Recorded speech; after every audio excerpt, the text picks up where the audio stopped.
जय हिंद दोस्तों। आप सभी का स्वागत है अपने YouTube चैनल भावी शिक्षक मंच में। जैसा कि आप सभी लोग जानते हैं, हमारी एनसीईआरटी सीरीज चल रही है और इसमें जो है अभी हमारा क्लास 6 की ज्योग्राफी जो है वो हमारी स्टार्ट हो चुकी है और इसमें आपके 3 चैप्टर भी कंप्लीट हो चुके हैं और साथ ही साथ उन 3 चैप्टर के लिए मैं आप लोगों के 3 प्रैक्टिस सेट भी ला चुकी हूँ। आज जो है हम करने वाले हैं चैप्टर नंबर 4 मानचित्र। इसमें हम जो है मैप के बारे में पढ़ेंगे कि हमारा जो मैप है कितने प्रकार के मैप होते हैं, उनके क्या क्या इंपॉर्टेंस है, ये सब चीजें हम इसमें पढ़ेंगे। आज है हमारी क्लास नंबर 4, कॉन्सेप्ट की हमारी क्लास नंबर 4 है और आपके 3 प्रैक्टिस सेट आ चुके हैं। मुझे उम्मीद है कि आपके सारे क्वेश्चन जो है वो करेक्ट हुए होंगे। तो चलिए दोस्तों, बिना किसी देरी के स्टार्ट करते हैं अपनी क्लास को। तो सबसे पहला है हमारा मानचित्र। मानचित्र जो है आप लोगों ने पहले क्या पढ़ा था, हम लोगों ने ग्लोब पढ़ा था। क्या पढ़ा था गाइस? ग्लोब। ग्लोब में आप लोगों को पता था कि उसमें क्या होते थे, कॉन्टिनेंट होते थे। कॉन्टिनेंट, आपको ओशंस जो है वो वहां पे दर्शाए जाते थे। लेकिन मानचित्र, मानचित्र में ना आपको बहुत सारी चीजें जो है जानकारी आपको ज्यादा मिलती है। ग्लोब से ज्यादा जानकारी हमें मानचित्र में मिलती है। क्यों? मानचित्र में जो है आपको देशों के नाम मिल जाते हैं, आपको जो है राज्यों के नाम मिलते हैं, आपको नगर, सिटी, इन सब के बारे में पता चलता है। हमें ये पता चलता है कि कहाँ कहाँ पे पहाड़ है, पर्वत के बारे में हमें पता चलता है, नदियों के बारे में पता चलता है। ये सब चीजें हमें कहाँ से पता चलती है? ये सब चीजें जो है हमें पता चलती है मानचित्र से। इसमें जो है आपको ये पता चलता है कि जो है रेनफॉल वाला एरिया जो है वो ज्यादा कहाँ पे है और कहाँ पे कम रेनफॉल होती है, कहाँ पे कम वर्षा होती है। वो सब के बारे में हम सारी जानकारी हमें किससे पता चलती है? मानचित्र से पता चलती है। हालांकि देखिए, ग्लोब जो है हमारा किस में है? हमारा सर्कल वे में जो है हमारा ग्लोब रहता है। सर्कल शेप में आप लोगों को ग्लोब है और उस सर्कल शेप को जो है हमें जो है एक जो है चपटा बनाना पड़ता है। हमारा मानचित्र इस तरीके से होता है, तो इसको चपटा बनाना ना मुश्किल रहता है, लेकिन हम उसको कर लेते हैं फिर भी। क्योंकि एक गोल चीज को आपको चपटा करना पड़ता है, तो वो कहीं ना कहीं थोड़ी कठिनाई आती है उसमें। अब ये ग्लोब था, ग्लोब को हमने चपटा करके जो है दर्शाया मानचित्र में। मानचित्र में जो है हमने दर्शाया और इसमें बहुत सारी हमने जानकारी भी जो है वो डाली है। अलग अलग जगह के अलग अलग मानचित्र आपको देखने को मिलते हैं। देशों के मानचित्र आपको अलग देखने को मिलेंगे, राज्यों के मानचित्र आपको अलग देखने को मिलेंगे, नगर, सिटी या जो हमारे डिस्ट्रिक्ट होते हैं उनके मानचित्र आपको अलग देखने को मिलते हैं। पहाड़, पर्वत, नदियां, इन सबको अलग अलग दर्शाया जाता है। और आपके जो है और भी जो हमारे थीमेटिकल मैप होता है उसमें आपको रेनफॉल वाला एरिया बताया जाएगा, कहाँ पे जो है ज्यादा वर्षा होती है वो वाला एरिया हमें बताया जाता है, कहाँ पे जो है हमारे ज्यादा वन है उनके बारे में जो है वो सब बताया जाता है। हमारे कोई एक स्पेसिफिक चीज के लिए हमारा बताया जाता है। तो चलिए दोस्तों, हम पढ़ते हैं कि इसमें क्या लिखा हुआ है। सबसे पहले, मानचित्र जो है पृथ्वी की सतह, जो हमारी अर्थ की सतह है, इसके एक भाग का पैमाने के माध्यम से चपटी सतह पर खींचा गया चित्र है।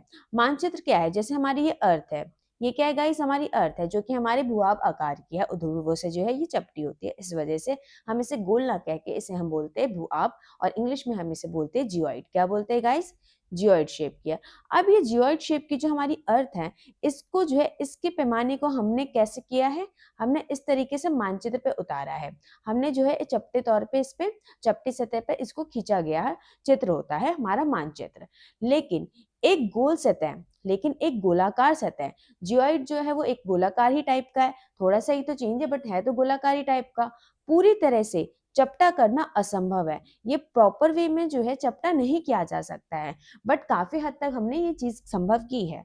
लेकिन प्रॉपर आप कहेंगे तो प्रॉपर ये असंभव ही है। तो ये अभी प्रॉपर तरीके से हमारा जो है इसको चपटे जो है सतह पे इसको उतारना जो है कहीं ना कहीं मुश्किल होती है। तो ये जो है असंभव है। ठीक है, ये यहाँ पे बताया हुआ है। आगे हम पढ़ते हैं। मानचित्र हमारी विभिन्न जरूरतों के लिए आवश्यक है। मानचित्र जो है हमारी अलग अलग जरूरतों के लिए आवश्यक है। कुछ मानचित्र जो होते हैं वो क्या होते हैं? एक छोटे क्षेत्र को एवं कुछ तथ्यों को दर्शाते। कुछ ऐसे मानचित्र होते हैं जो हमारे छोटे क्षेत्र को, छोटे एरिया को दर्शाएंगे। जैसे कि हम किसी राज्य की बात करते हैं, फॉर एग्जाम्पल हमने सिर्फ राजस्थान की बात कर ली। मान लीजिए हमारा राजस्थान है, तो ये क्या, ये छोटे एरिया को दर्शा रहा है। या फिर जैसे कि आप मान लीजिए आपको जो है अपना गांव दर्शाना है, ये हमारा गांव है। गाँव जो है वो क्या छोटा भाई बाकी की तुलना में देश की तुलना में गाँव तो काफ़ी छोटा ही दिखेगा आपको, तो गाँव को हमें दर्शाना है तो ये काफ़ी छोटे तथ्य को जो है दर्शाते हैं। दूसरे मानचित्र में जो है क्या होता है एक बड़ी किताब की तरह तथ्य होते हैं और दूसरे ऐसे मानचित्र होते हैं जिसमें ना बड़ी किताब के लिए तथ्य होते हैं, जैसे कि एक बुक की तरह जो है ये होते हैं, इसमें कई सारी जो है पेजेस होते हैं और इन पेजेस में जो है क्या होते हैं मानचित्र बने होते हैं। ये आप मान लीजिए हमारी बुक है और इस बुक को हम क्या बोलेंगे एटलस बोलते हैं, जिसमें बहुत सारे मानचित्र होते हैं। एटलस के बारे में जो है आपको पता होगा, इसमें जो है क्या होते हैं बहुत सारे हमारे मैप होते हैं, इसके अंदर अलग अलग डिफरेंट टाइप के जो है इसमें आपको मैप देखने को मिलते हैं। जब बहुत से मानचित्रों को एक साथ रख दिया जाता है, जब बहुत से मानचित्रों को एक साथ रख दिया जाता है तब एक एटलस बनता है। आपको मैंने यहाँ बता दिया है। एटलस जो है विभिन्न प्रकारों तथा अलग अलग पैमानों, जो एटलस है वो विभिन्न प्रकारों तथा अलग अलग पैमानों से खींची गई मापों पर आधारित होते हैं। मानचित्रों से एक ग्लोब की अपेक्षा हमें ज्यादा जानकारी मिलती है। ग्लोब में हमें ज्यादा जानकारी नहीं प्राप्त होती है, हमें जो है ज्यादा जानकारी मानचित्रों से प्राप्त होती है। क्यों? ग्लोब में जो है आपको सिर्फ कॉन्टिनेंट देखने को मिलेगा, आपको ओशंस देखने को मिलेंगे, बस इससे ज्यादा आपको उसमें कोई बहुत ही ज्यादा चीजें आपको देखने को ग्लोब में नहीं मिलती है। लेकिन मानचित्र जो है आपको सड़कें इसमें देखने को आपको मिल जाती है कि आपको जो प्रॉपर वे में आपको कौन सी सड़क से जाना है, कैसे जाना है। आपको वहाँ मंदिर वगैरह भी दर्शाए जाते हैं कई मानचित्र में, तो ऐसे भी होते हैं। कई में आपको देश मिलेंगे, कई में आपको नगर मिलेंगे, कई में आपको राज्य मिलेंगे, कई में आपको डिस्ट्रिक्ट मिलेंगे, कई में आपको नदियां जो है वो दर्शाई होती है, कई में आपको पर्वतें जो होती है उनको दर्शाया जाता है, हमारे जो ओशंस को भी दर्शाया जाता है, कॉन्टिनेंट को भी दर्शाया जाता है। ये सब चीजें जो है आपकी मानचित्र में होती है। तो मानचित्र जो है वो हमें ज्यादा जानकारी देता है, किसके अकॉर्डिंग में? हमें जो है आप ग्लोब के कंपैरिजन में जो है आपको किस में ज्यादा जानकारी मिलती है? मानचित्र में, यानी कि मैप में ज्यादा जानकारी प्राप्त होती है। आगे स्लाइड पे हम चलते हैं गाइस। मानचित्र, मानचित्र के प्रकार। हमारे जो मानचित्र है वो कितने प्रकार के होते हैं? हमारे मानचित्र जो है वो होते हैं 3 प्रकार के। तो ये तीनों प्रकार मैं अभी आपको पढ़ाऊंगी। तो सबसे पहले आपका मानचित्र यहाँ पे कौन सा है? यहाँ पे हमारा है भौतिक मानचित्र, जिसको हम बोलते हैं फिजिकल मैप। यही होता है हमारा भौतिक मानचित्र। भौतिक मानचित्र में क्या होता है? इसमें ना पृथ्वी की प्राकृतिक आकृतियों, जो हमारी प्राकृतिक चीजें हैं, जैसे कि क्या क्या हमारी प्रकृति में पर्वत हो गए, पठार हो गए, मैदान हो गए, नदियां होगी, महासागर हो गए, और भी बहुत सारी जो चीजें हैं वो सारी हमारी प्राकृतिक चीजें हैं। इन सबको हम किसमें जो है दर्शाते हैं? इसको जो है हम भौतिक रूप से जो है दर्शाते हैं, इसी को हम भौतिक मानचित्र कहते हैं, या इसे उच्चावच मानचित्र भी कहा जाता है। ये दोनों नाम जो है इसी के, उच्चावच और भौतिक, जिसमें हम क्या करते हैं? हम जो है प्राकृतिक, जो हमारी पृथ्वी पे जो प्राकृतिक चीजें हैं उनको जो है दर्शाने के लिए हम मैप का यूज करते हैं। वो जैसे कि हमारे ये दक्षिण का पठार, ये प्रकृति चीजें हैं। कहाँ पे आपका दक्षिण का पठार? ये रहा हमारे साउथ वाली साइड। ये आपको प्रकृति चीजें है। ये हमारी सतलुज और गंगा ब्रह्मपुत्र का मैदान हो गया। ये जो ग्रीन वाला आपको दिख रहा है यहाँ पे, सतलुज और गंगा ब्रह्मपुत्र का मैदान हो गया। यहाँ पे जो है आपको भूकंप वाला एरिया हो जाता है। ये हमारा, ये जो है आपका नेपाल है। ये हमारा थार मरुस्थल हो गया, ये हमारा उत्तरी पर्वत प्रदेश हो गए। तो ये सारी क्या चीजें हैं? ये आपको प्राकृतिक चीजें ही तो दिख रहे हैं। यहाँ पे आपको क्या दिख रहा है? यहाँ पे आपको मैदान देखने को मिल रहे हैं, यहाँ पे आपको पठार देखने को मिल रहे हैं, यहाँ पे आपको जो है इन नदियों के मैदान देखने को मिल रहे हैं, मरुस्थल देखने को मिल रहे हैं, पर्वत देखने को मिल रहे हैं। तो ये हमारे क्या है? भौतिक मानचित्र, क्योंकि ये जो है प्राकृतिक चीजों को जो है दर्शाया जा रहा है, भौतिक मानचित्र है ये। और वहीं आप यहाँ पे ओशंस हमें देखने को मिल रहे हैं। ये आपका आर्कटिक ओशन हो गया, ये हमारा इंडियन ओशन हो गया, जो कि कंट्री के नाम पे रखा गया। कौन सी कंट्री के नाम पे रखा गया इंडियन ओशन? हमारे इंडिया के नाम पे इंडियन ओशन रखा गया। एकमात्र ये ऐसा ओशन है जो किसी कंट्री के नाम पे रखा गया है। ये आपका पैसिफिक ओशन हो जाएगा। यहाँ पे जो है आपका पैसिफिक ओशन हो गया, ये पूरा यहाँ से पूरा यहाँ तक जो है पैसिफिक ओशन है। ये अटलांटिक ओशन हो गया, सदर्न ओशन हो गया। ये सारे आपको देखने को मिल रही है। ओशंस जो है ये भी तो हमारे प्राकृतिक ही है, तो ये भी हमारा भौतिक मानचित्र में आ जाएगा। आपके ओशंस हो गए, आपकी जो है नदियां होगी, आपके मैदान हो गए, पठार हो गए, पर्वत हो गए, ये सारे के सारे जो है भौतिक मानचित्र में आ जाते हैं। दूसरे प्रकार पे हम चलते हैं गाइस। दूसरा है हमारा राजनीतिक मानचित्र। ये तो बहुत ईजी है, आपको पता ही होगा। राजनीतिक मानचित्र। राजनीतिक मानचित्र आप लोगों को ना स्कूल में मैप दिए जाते होंगे। इस तरीके से हमारे टाइम में तो एग्जाम में आया करते थे, आप लोगों के भी एग्जाम में स्कूल में जो है मिलते थे। आप लोगों को ध्यान होगा 6th क्लास 7th क्लास में हमें जो है इस तरीके से मैप जो है वो पकड़ा दिया जाता था। वो जो है हमारा यही वाला पॉलिटिकल मैप ही होता था, राजनीतिक मानचित्र होता था। इसमें जो है हमें यहाँ पे जो है आपको इस तरीके से जो है सारे स्टेट जो है आपको यहाँ पे भरने होते थे कि कौन सा स्टेट कहाँ है, उसके फिर अलग से आपको नंबर मिलते थे। इस तरीके से हमारे स्टेट भरने होते थे। ये स्टेट जो है वो किस में आते हैं? स्टेट जो है वो राजनीतिक मानचित्र में ही तो आते हैं। स्टेट हो गए, डिस्ट्रिक्ट हो गए, सब किस में आते हैं? शहर, गांव, ये सब के सब जो है हमारे आ जाते हैं राजनीतिक मानचित्र में। यहाँ हम पढ़ लेते हैं, राज्यों, नगरों, शहरों तथा गांव और विश्व के विभिन्न देशों व राज्यों तथा उनकी सीमाओं को दर्शाने वाले मानचित्र को राजनीतिक मानचित्र बोलते हैं। जैसे कि यहाँ पे आप देख सकते हैं, ये क्या है? ये हमारा इंडिया है और यहाँ आपको पाकिस्तान देखने को मिल रहा है, यहाँ पे अफगानिस्तान, तजाकिस्तान देखने को मिल रहा है, चाइना देखने को मिल रहा है, नेपाल, और नीचे में हमारा श्रीलंका देखने को मिलता है, और यहाँ पे आपको म्यांमार, बांग्लादेश, आपको अलग अलग कंट्रीज यहाँ पे देखने को मिल रही है। अलग अलग कंट्रीज से मतलब अलग अलग देश जो है आपको देखने को किसमें मिलते हैं? राजनीतिक मानचित्र में मिलते हैं। वहीं आपको यहाँ पे इंडिया के जो स्टेट देखने को मिल रहे हैं, स्टेट हो गए, यूटी हो गए, ये दोनों के दोनों आपको यूनियन टेरिटरी और जो हमारे स्टेट है, जो हमारे राज्य है, वो हमें देखने को मिले। ये हमारा राजस्थान हो गया, ये हमारा गुजरात हो गया, मध्य प्रदेश, उत्तर प्रदेश, हरियाणा, पंजाब, और आपका जो है यहाँ पे क्या है, हिमाचल प्रदेश, आपका जो है उत्तराखंड हो गया हमारा, और जम्मू कश्मीर हो गया, और लद्दाख हो गया, लद्दाख यूटी है। जम्मू कश्मीर में बिहार, झारखंड, अलग अलग आपको यहाँ पे क्या देखने को मिल रहा है? यहाँ पे हमें क्या मिल रहा है? यहाँ पे हमें जो है स्टेट देखने को मिल रहे हैं। ये सारे स्टेट वाले जो मानचित्र है, ये स्टेट वाला मानचित्र किस में आता है? ये सारे स्टेट वाले मानचित्र जो है आते हैं हमारे राजनीतिक मानचित्र में। वहीं आपको ना यहाँ पे मैंने राजस्थान का भी एक नक्शा डाल दिया है। इसमें जो है राजस्थान के जो है ये डिस्ट्रिक्ट दिए हुए, नागौर डिस्ट्रिक्ट हो गया, फलूदा, बीकानेर, जैसलमेर, ये सारे जो है यहाँ पे आपको बहुत सारे डिस्ट्रिक्ट देखने को मिल रहे हैं। क्या देखने को मिल रहे? डिस्ट्रिक्ट आप लोगों को राजस्थान के देखने को मिल रहे हैं। तो ये डिस्ट्रिक्ट भी जो है वो राजनीतिक मानचित्र में आ जाती है, जहाँ पे आपको देश मिलेंगे, जहाँ पे आपको शहर मिलेंगे, जहाँ पे आपको नगर मिलेंगे, जहाँ पे आपको राज्य मिलेंगे, डिस्ट्रिक्ट मिलेंगे, ये सब जो है ये हमारे राजनीतिक मानचित्र में आ रहे हैं। स्पेसिफिक एक एरिया दिख रहा है यहाँ पे, और आपको साथ ही साथ उनके बॉर्डर जो है वो दिख रहे हैं, तो वो हमारे राजनीतिक मानचित्र में आ जाते हैं। भौतिक मानचित्र में आपके क्या आ रहे थे? हमारे जो है प्राकृतिक जो चीजें थी ना, उनसे रिलेटेड था। नदियां जो हो गए, हमारे महासागर हो गए, पर्वत, पठार, ये सब जो है हमारे भौतिक मानचित्र में देखने को मिलते हैं। नेक्स्ट मानचित्र पे हम आते हैं। ये थोड़ा डिफरेंट मानचित्र, आप लोगों को पता नहीं होगा शायद, ये मैं आपको बताती हूँ। ये होता है थीमेटिक मानचित्र। थीमेटिक मानचित्र, इंग्लिश में भी थीमेटिक बोलते हैं, हिंदी में भी इसे थीमेटिक ही बोलते हैं। तो थीमेटिक मानचित्र, इसमें जो है आपको स्पेसिफिक कोई चीज होती है ना, उसकी जानकारी यहाँ मिलती है।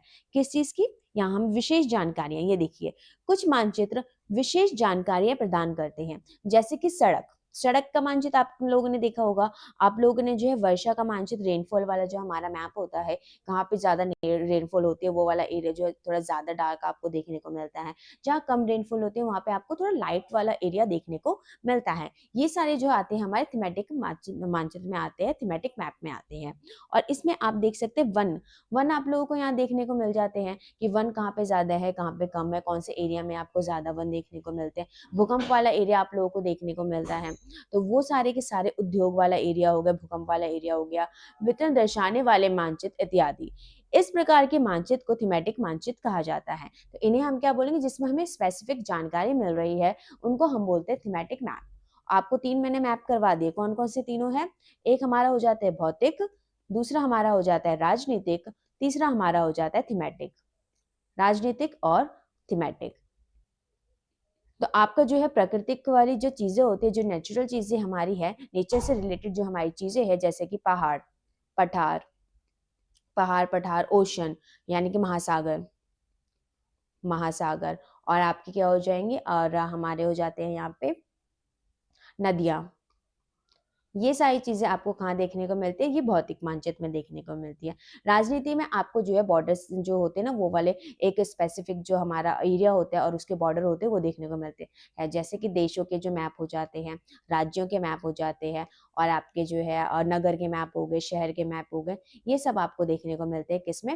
राजनीतिक मानचित्र में। और थीमेटिक में जो है स्पेसिफिक जो हमें जानकारी यहाँ पे प्राप्त होती है थीमेटिक में, जैसे कि वन वाले मानचित्र, हमारे वर्षा वाले मानचित्र हो जाएंगे, सड़क वाले मानचित्र हो जाएंगे, ये हमारे थीमेटिक वाले मानचित्र हो जाते हैं। तो ये आपको तीनों मानचित्र मुझे उम्मीद है कि आपको अच्छे से समझ में आ गए होंगे। यहाँ मैंने थीमेटिक मानचित्र का जो है एक मैप लगाया हुआ है। ये वर्षा वाला एरिया यहाँ पे आप देख सकते हैं। यहाँ जो है सबसे ज्यादा मासिन राम जो हमारा मेघालय में पड़ता है, नॉर्थ ईस्ट वाला एरिया मेघालय में जो है हमारा मासिन राम पड़ता है, वहाँ पे सबसे ज्यादा जो है वर्षा होती है। कितनी होती है? 400 से अबव यहाँ पे वर्षा होती है। वहीं आपका 200 से 400 के बीच में जो है इससे थोड़ा सा लाइट आपको एरिया देखने को मिलते हैं, जैसे कि ये हो गया हमारा, और साथ ही साथ ये पर्पल वाला एरिया आप देख सकते हैं। उसके बाद 100 से 200 जो है हमारा थोड़ा स्काई ब्लू कलर का आपको देखने को मिल रहा है। ये वाला एरिया, ये वाला एरिया और ये वाला, यहाँ पे जो है 100 से लेके 200 जो है यहाँ पे हमें वर्षा देखने को मिलती है। वैसे ही आपका सारा है यहाँ पे, ठीक है। थीमेटिक मानचित्र आप लोगों को समझ में आ गया होगा। नेक्स्ट में हम आते हैं, मानचित्र के 3 घटक होते हैं। कौन कौन से घटक होते हैं मानचित्र के? हमारे होते सबसे पहले होता है हमारा दूरी, दूसरा होता है दिशा, तीसरा होता है प्रतीक। 3 आपको घटक देखने को मिलते हैं। वो प्रकार थे मानचित्र के तीनों, थीमेटिक हो गया हमारा, भौतिक हो गया और राजनीतिक, वो तीनों के तीनों प्रकार थे मानचित्र के। यहाँ पे घटक की बात की जा रही है, यहाँ पे दूरी, दिशा और प्रतीक, इसके बारे में आपकी बात की जा रही है। दूरी, आपको कहीं पे भी जाना है तो आपको जो है दूरी पता होनी चाहिए। आपको एक मैप दे रखा है तो यहाँ पे आपको डिस्टेंस पता होना चाहिए ना, यहाँ से यहाँ जाने में जो है हमें 2 किलोमीटर लगते हैं, यहाँ से यहाँ जाने में हमें 5 किलोमीटर लगते हैं, तो ये आपको पता होना चाहिए। तो ये काफी ज्यादा इंपॉर्टेंट घटक है हमारा किसका? मानचित्र का। उदाहरण के तौर पर हम मान लेते हैं कि आपके विद्यालय एवं आपके घर के बीच की दूरी जो है 10 किलोमीटर है। फॉर एग्जाम्पल यहाँ पे हमारा एक क्या है? विद्यालय है, हमारा स्कूल है, ये हमारा स्कूल हो गया, और यहाँ पे जाके हमारा घर है, ये क्या है? हमारा घर है। तो इनके बीच की जो दूरी है वो कितनी है? 10 किलोमीटर यहाँ पे दी गई है, जिसे मानचित्र पर 2 सेंटीमीटर की दूरी से व्यक्त किया गया है। तो हमने मानचित्र पे तो 2 सेंटीमीटर का दूरी बताई है, ये हमारे मानचित्र बनाया था, यहाँ पे 2 सेंटीमीटर बताया, बट वास्तव में 2 सेंटीमीटर जो है किसको डिकोड कर रहा है? 10 किलोमीटर को कर रहा है। नेक्स्ट हम पढ़ते हैं, इसका अभिप्राय है कि मानचित्र को 1 सेंटीमीटर स्थल के 5 किलोमीटर को दर्शाया जाता है। 1 सेंटीमीटर इक्वल टू हमारा हो जाएगा 5 सेंटीमीटर। आपके रेखा चित्र का पैमाना होगा 1 सेंटीमीटर इक्वल टू 5 सेंटीमीटर। हमें जो अलग से पैमाना दिया जाता है, ऐसे बॉक्स बना के दिया जाता है, वहां पे मैं क्या लिखूंगी? 1 सेंटीमीटर इक्वल टू 5 सेंटीमीटर। इस प्रकार पैमाना किसी भी मानचित्र के लिए बहुत महत्वपूर्ण होता है। अगर आपको पैमाने की जानकारी है तो आप मानचित्र पर दिए गए किसी भी 2 स्थानों के बीच की दूरी का पता लगा सकते हैं। तो आपको अगर किसी मैप की जो है प्रॉपर जानकारी, आपको उसका पैमाना पता है, तो आप जो है दूरी का आसानी से जो है क्या कर सकते हैं? पता लगाया जा सकता है। नेक्स्ट में हम आते हैं, इसमें आगे भी है, जब बड़े क्षेत्रफल वाले भागों जैसे महाद्वीपों एवं देशों को कागज पर दिखाना होता है, जैसे कि हमारे कॉन्टिनेंट हो गए, कॉन्टिनेंट इनको, और जो हमारी कंट्रीज हो गई, कंट्रीज, इनको अगर मुझे मैप पे दिखाना है तो क्या करूंगी मैं इसमें? तब हम जो है छोटे पैमाने वाले जो है मानचित्र का यूज करेंगे। इस प्रकार से हमारे छोटे पैमाने वाला मानचित्र, छोटे पैमाने वाला, इसमें जो है हम क्या करेंगे? देखिए उदाहरण यहाँ दे रखा है, मानचित्र पर 5 सेंटीमीटर स्थल के 500 किलोमीटर को दर्शाया जाता है। इधर जो है मुझे क्या करना है? जैसे कि 500 सेंटीमीटर वास्तविक दूरी है, कितनी है? 500 किलोमीटर। इसको जो है मैं दर्शाऊंगी 5 सेंटीमीटर। तो 1 सेंटीमीटर यहाँ पे कितना पैमाना बनेगा हमारा? यहाँ पे बनेगा 100 किलोमीटर। 1 सेंटीमीटर जो है वो 100 किलोमीटर को इसमें दर्शा रहा है। तो हम इसमें जो है क्या करेंगे? छोटे पैमाने वाले मानचित्र का यूज करेंगे, क्योंकि हमें बड़ा एरिया दिखाना है, तो बड़े एरिया के लिए हम छोटे पैमाने वाला मानचित्र का प्रयोग करते हैं। अगला हम पढ़ते हैं, जब एक छोटे क्षेत्रफल वाले भाग जैसे उस आप यहाँ पे जो है गांव या शहर को हमें कागज पर दिखाना होगा, तब हम बड़े पैमाने वाले मानचित्र का उपयोग करेंगे। इसमें जैसे 500 मीटर की दूरी की मानचित्र को हम 5 सेंटीमीटर में दर्शाएंगे। अब यहाँ पे जो है हम क्या करेंगे? जैसे कि हमें कोई जो है छोटा क्षेत्रफल दिखाना है, छोटा क्षेत्रफल, तो यहाँ पे जो है हम यहाँ पे जो है हम बड़े पैमाने वाले जो है मानचित्र का यूज करेंगे। कैसे? जैसे कि हमें जो है 500 मीटर को जो है हम यहाँ पे डिकोड करेंगे 5 सेंटीमीटर से, यानी कि 500 मीटर है, ठीक, 5 सेंटीमीटर। 1 सेंटीमीटर को जो है हम 100 मीटर से यहाँ पे बताएंगे। इस छोटे क्षेत्रफल वाली। अगर हमें बड़ा एरिया बताना है तो हम क्या करेंगे, छोटे पैमाने वाले मानचित्र को यूज करेंगे। यहाँ पे मैं लिख देती हूँ बड़ा एरिया, बड़ा एरिया। तो छोटे पैमाने वाला मानचित्र यूज होगा, छोटे पैमाना। और जब हम जो है छोटे एरिया का यूज करेंगे तब हमारा होगा बड़े पैमाने वाला मानचित्र, बड़े पैमाने वाला मानचित्र यूज होगा। तो ये आप लोगों को ध्यान में रखना है। बड़े पैमाने वाले मानचित्र छोटे पैमाने वाले मानचित्र की अपेक्षा अधिक जानकारी देते हैं। जो हमारे बड़े पैमाने वाले मानचित्र है वो जो है ज्यादा डीपली होते हैं, इस वजह से ज्यादा हमें जानकारी प्रदान किया करते हैं। नेक्स्ट स्लाइड, दिशा। दिशा जो है उसके बारे में हम पढ़ेंगे, ये भी हमारा बहुत महत्वपूर्ण घटक है किसका, मानचित्र का।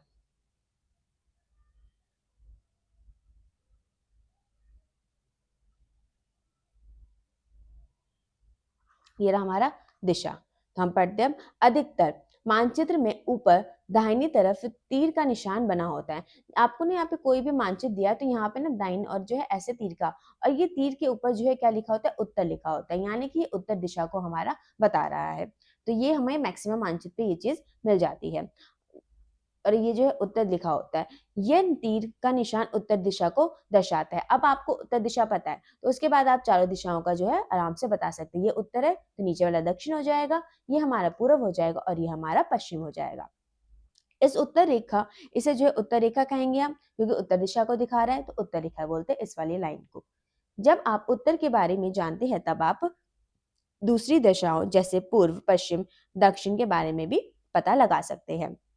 प्रधान बिंदु, प्रधान बिंदु कौन कौन से होते हैं, हमारे चार होते हैं। कौन कौन से, उत्तर, दक्षिण, पूर्व, पश्चिम। इन चारों को प्रधान बिंदु बोलते हैं। और बाकी जो चार दिशाएं जो होती है वो कौन सी होती है, उत्तर पूर्व, दक्षिण पश्चिम, उत्तर पश्चिम। यहाँ पे मैंने आपको बता रखा है, ये उत्तर हो गया, ये दक्षिण हो गया, ये पूर्व हो गया और ये पश्चिम हो गया। ये उत्तर पश्चिम, उत्तर पूर्व, दक्षिण पूर्व और दक्षिण पश्चिम। इन दोनों को मिला के बन जाता है दक्षिण पश्चिम। ठीक है, ये और ये मिला के। और आपका जो है यहाँ पे एक और दे रखा है,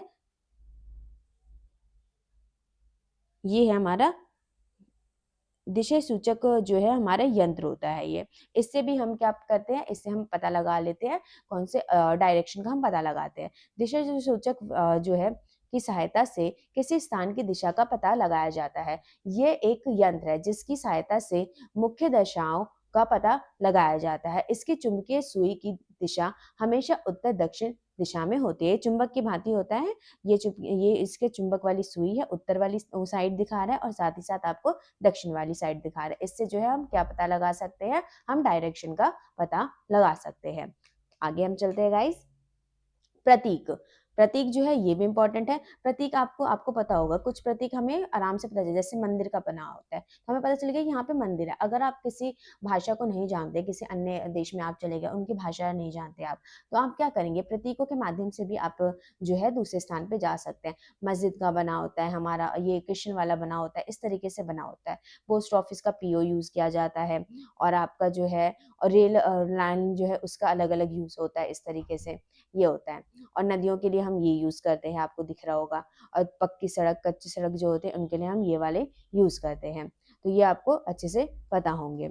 इसको हम पढ़ लेते हैं प्रतीक को। यह किसी भी मानचित्र का तीसरा प्रमुख घटक है।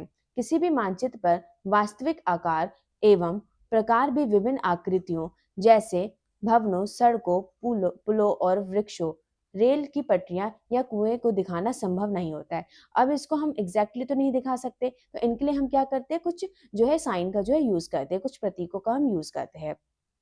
इसलिए वह निश्चित अक्षरों, छायाओं, रंगों, चित्रों तथा रेखाओं का उपयोग करके दर्शाए जाते हैं। जैसे कि यहाँ पे यूज किए हुए हैं, यहाँ पे चित्र बनाए हुए हैं, यहाँ पे रेखाएं बनाई हुई है, यहाँ पे देखिए पेड़ बनाए हुए, घास बनाए हुए, ये सब बनाए हुए हैं। ये प्रतीक कम स्थान में अधिक जानकारी प्रदान करते हैं। इन प्रतीकों के इस्तेमाल के द्वारा मानचित्र को आसानी से खींचा जा सकता है। इनसे हम जो है क्या कर सकते हैं, बहुत इजीली जो है मैप को खींच सकते हैं। इनका अध्ययन करना आसान होता है।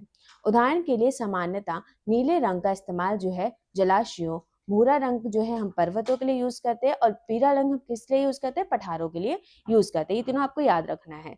जलाशयों के लिए हम नीला रंग यूज करेंगे और भूरा रंग जो है हम पर्वतों के लिए यूज करेंगे और पठार के लिए हम पीला रंग यूज करेंगे। रेखा चित्र, रेखा चित्र हमारे जो है वो क्या होते हैं? रेखा चित्र, रेखा चित्र एक आरेखन है। रेखा चित्र क्या है? हमारा एक आरेखन है जो पैमाने पर आधारित ना होकर याददाश्त या स्थानीय प्रेक्षण पर आधारित होता है। कभी कभी किसी क्षेत्र के एक कच्चे आरेखन की आवश्यकता वहां के एक स्थान को दूसरे स्थान की सापेक्ष दिखाने के लिए होती है। जैसे कि आप मान लीजिए आपका एक दोस्त है, ये है हमारा राजू। इसको जाना है रामू के घर, बट इसको रास्ता नहीं पता रामू के घर का। तो रामू ने क्या किया, स्कूल में जो है इसको बता दिया कि तू ना यहाँ से स्कूल से ऐसे निकलियो, सीधा जाइयो, फिर बाएं मुड़ जाइयो, फिर सीधा जाइयो, उसके बाद फिर दाएं मुड़ जाइयो, इस तरीके से सीधा जाके मेरा घर आ जाएगा। तो ये क्या है, ये एक कच्चे तौर पे इसने बनाया है। इसी को हम रेखा चित्र बोलते हैं। जो स्कूल में बनाते हैं, हम एक दूसरे को बताते हैं ना कि ऐसे इस दुकान पे जा रहे हो तो इस तरीके से इस रास्ते से जाना है, तो हम प्रॉपर उसको मैप के थ्रू जो है बता देते हैं। तो ये हमारा हो जाता है रेखा चित्र। मान लीजिए कि आप अपने मित्र के घर जाना चाहते हैं, लेकिन आपको रास्ते की जानकारी नहीं है। आपका मित्र अपने घर के रास्ते को बताने के लिए कच्चा आरेखन बना दे सकता है। इस प्रकार कच्चे आरेखन को बिना पैमाने की सहायता से खींचा जाता है तथा इसे रेखाचित्र मानचित्र कहते हैं। रेखाचित्र मानचित्र इसे ही कहते हैं। ठीक है, मैंने यहाँ पे एग्जाम्पल आपको दे दिया है। नेक्स्ट स्लाइड पे हम आते हैं खाका। ये हमारी लास्ट स्लाइड है आज की। खाका, खाका जो है उसमें क्या, एक छोटे क्षेत्र का बड़े पैमाने पर खींचा गया रेखा चित्र खाका कहलाता है। इसमें क्या होता है कि बड़ा पैमाना है, ठीक है, और इसमें जो है छोटा क्षेत्र है। छोटा क्षेत्र है आपका, छोटा एरिया है, और इसके लिए जो है बड़े पैमाने का यूज किया जाएगा। बड़े पैमाने का यूज होगा।